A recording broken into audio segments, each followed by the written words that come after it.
আসসালামু আলাইকুম, শুভ সন্ধ্যা। আশা করি সবাই খুব ভালো আছেন। আজকে মাঘ মাসের 30 তারিখ। বাংলাদেশের ঋতু বৈচিত্র্য অনুযায়ী আজকে হচ্ছে শীতকালের শেষ দিন। আগামীকাল 14ই ফেব্রুয়ারি পহেলা ফাল্গুন।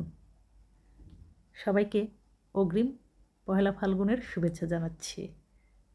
শীতকালে আমরা খুব বেশি পিঠা খাই, বিশেষত আমার পরিবারের সবাই।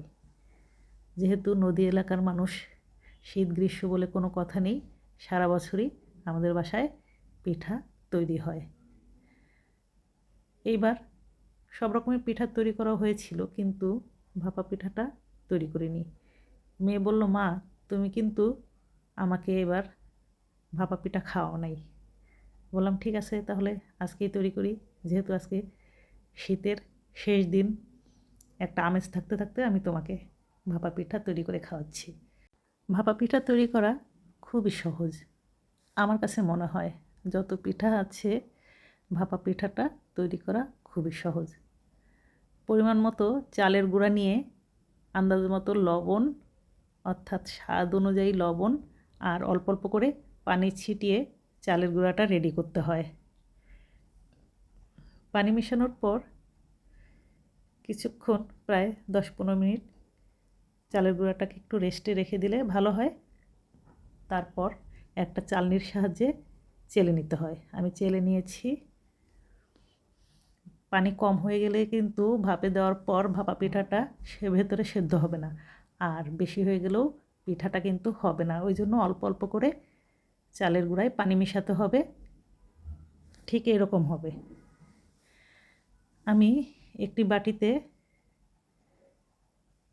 পিঠা তৈরির জন্য প্রথমে তৈরি করে রাখা চালের গুঁড়া, তারপর পাটালি গুড় দিয়ে দিলাম, তারপর দিলাম নারকেল কোড়া, তারপরে আবারও চালের গুঁড়া দিয়ে একটু লেবেল করে নিয়ে রেডি করে রাখলাম।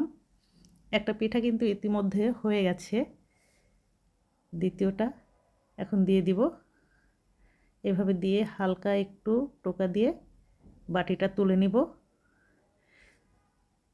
পিঠার সাইজটা কিন্তু আপনারা আপনাদের পছন্দ অনুযায়ী তৈরি করে নিতে পারবেন। পিঠা তৈরির এই হাঁড়িটি আমি বাজার থেকে কিনে নিয়েছিলাম। হাঁড়িটা চুলায় দিয়ে অর্ধেকের একটু বেশি পানি দিয়ে ফুটিয়ে নিতে হবে। কিন্তু এই পিঠাটাও হয়ে গেছে। পিঠা হতে 2 থেকে সর্বোচ্চ 3 মিনিট লাগবে। আর এই পিঠাটা কিন্তু গরম গরম খেতেই খুব ভালো লাগে। ঠান্ডা হয়ে গেলে একটু শক্ত হয়ে যায়, খেতে কিন্তু খুব একটা ভালো লাগে না। পরে ভাপে দিলেও একটু নরম হয়, কিন্তু অতটা স্বাদ আর পাওয়া যায় না। আমি একটা ভেঙে দেখাচ্ছি। গরম, হাতে গরম লেগে গেল। এইভাবে বাকি পিঠাগুলো আমি তৈরি করে নিব। যাই হোক, সবাই খুব ভালো থাকবেন। সবাইকে আবারও ফাল্গুনের শুভেচ্ছা। আল্লাহ হাফেজ।